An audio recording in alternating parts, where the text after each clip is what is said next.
Hi everyone, welcome to this video on non-communicable diseases. This is lesson 11 of the not Sound and Light, the Human Body Part 2 scheme of work. Again, I'm just going through a diagram that I drew with one of my classes earlier this year for this lesson. Probably not a perfect diagram, and I haven't given loads and loads of detail here. The main thing that I wanted to get across here is really it's related to the idea of risk factors.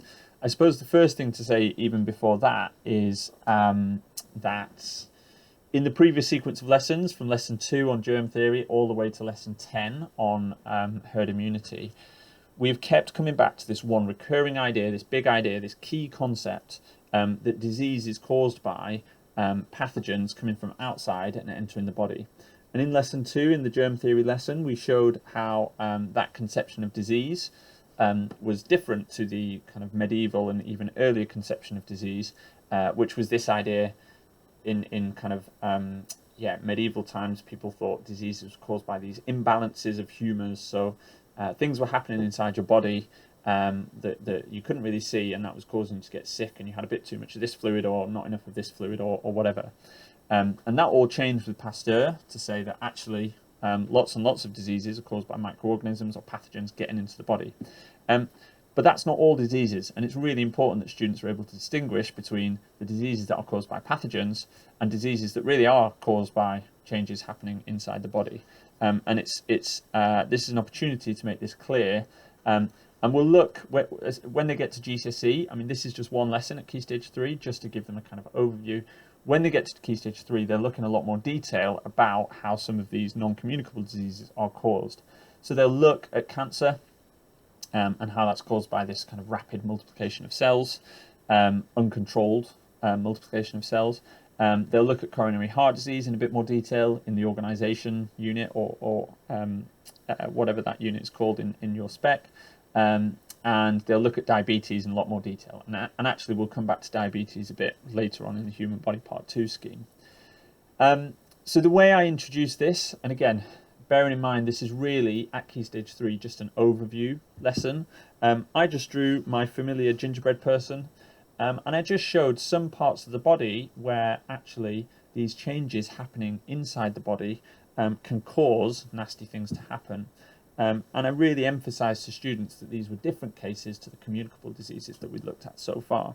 As I said earlier in this video, really the main thing that I want to get across in this lesson is that many non-communicable diseases have these risk factors. So risk factors are either, and I'm still not 100% sure about this, so again, apologies, biologists, please send me an email and let me know. But I've been told in the past that risk factors are lifestyle choices, and that genes are not technically risk factors. Genes are kind of related though in some way, in that they can increase the risk. Some people are more at risk than others because of their genes. Anyway, the point is, what I wanted to do here is show some examples of non-communicable diseases and where they affect the body. What I really wanted to do though is talk through some of these risk factors. So you'll see I've labelled the first one, and this is one that students will know already. Public health advertising campaigns have done their job pretty effectively. Students know that a major risk factor for lung cancer is smoking, and that, you know, if you smoke, you're more likely to get lung cancer. And by the way, that's a really, really important point that we need to emphasise is risk factors are not, it's not a causal mechanism. It's not if you smoke, then you will develop lung cancer. It just means it increases the likelihood. And you can say to students that, you know, there might be people who don't smoke who develop lung cancer. There might be people who smoke 60 cigarettes a day and never develop lung cancer. The point is you're making it a lot more likely. So overall, and this is coming into some more complicated ideas around science that they'll study later at GCSE and certainly at A-level, that actually science doesn't always make definite predictions. Science is based on these kind of statistical generalizations. But anyway, you want to elicit that idea and have a conversation with students, and you might want to check their understanding with some of the multiple choice questions later on, and maybe probe into their thinking with some turn and talks, but that's a really important idea. So smoking is a risk factor for lung cancer, and then you can go through some of the others verbally. They're going to answer some questions on that later, which is why I didn't add any more of these. The other thing these are pretty obvious in terms of, this is mainly to do with diet and lack of exercise. Skin cancer risk factor here is obviously getting too much sun. The main one to stress, though, is the difference between type 1 and type 2. They will come back to that later in the scheme of work, but you can stress that type 1, that's not caused by lifestyle choices.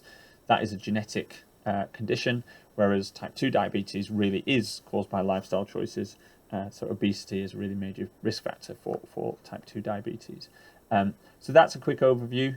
That should, as long as you have that conversation around risk factors, then that should give your students enough understanding to answer the questions.